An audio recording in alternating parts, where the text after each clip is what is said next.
Chapter 309. Where Dreams May Come. In the next week or so, things moved with terrible speed. Nephis became the ruler of the Bright Castle, without any type of glorious ceremony or impassioned speech. No one questioned her authority, anyway, as though it was a simple fact of life. In a sense, it was. Sunny found it interesting, however, that she didn't take her seat on the white throne of the ancient citadel once. Even when there was a need for a large gathering, Changing Star sat on the last step of the stairs leading to the throne, as if making a point to show that the Bright Castle did not belong to her, or perhaps that she did not belong to the Bright Castle.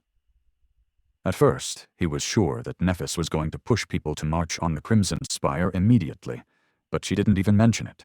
When he confronted her about her plans, she simply said that they were going to wait until the winter solstice came before making any decisions. It was just a few days away anyway. In the meantime, everyone who was left alive had a lot to do. There were just 500 people in the Dark City now. In less than a month, the human population of the Forgotten Shore had been reduced by half. The outer settlement remained completely abandoned, but even then, there were barely enough people to maintain and guard the Bright Castle. Nevertheless, they persevered. The halls and corridors of the ancient citadel were cleaned of blood and corpses. The nightmare creatures that had found their way inside were methodically hunted down and eliminated.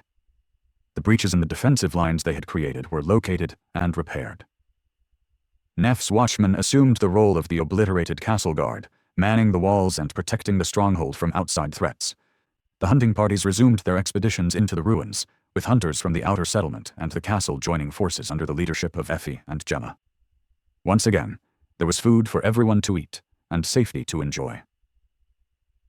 Despite the harrowing hollowness and the absence of so many young men and women who had died in the turmoil of the bloody struggle for the throne, not to mention the invisible scars left on the souls of those who had survived, things were slowly starting to resemble how they had been before. But behind this veil of normalcy, they were anything but, and the reason for that was Changing Star and her crown of dawn. With the help of the miraculous shard memory, humans of the Dark City were now able to not only hunt more nightmare creatures, and with less risk, but also challenge fallen rulers of the cursed ruins. Not every one of these terrifying creatures could be killed without paying too terrible a price, of course. But after so many years on the Forgotten Shore, experienced hunters knew a lot about various horrors populating the city. Putting the knowledge together, they determined which ones they could challenge and survive. One after another, many powerful nightmare creatures were tracked down and slain. Suddenly, humans have become, if not the apex species in the Dark City, then at least not the weakest one. By killing fallen abominations, Nephis was achieving several goals simultaneously. She was steadily accumulating an arsenal of memories to arm every person in the castle. Some of those memories were even of the ascended rank, and the number of such powerful armaments slowly grew. She and her warriors also brought back large quantities of soul shards, which were then given to the inhabitants of the castle to absorb and grow stronger. In an ironic twist of fate, it appeared as though now it was the Bright Lady who was paying tribute to her subjects, and not the other way around.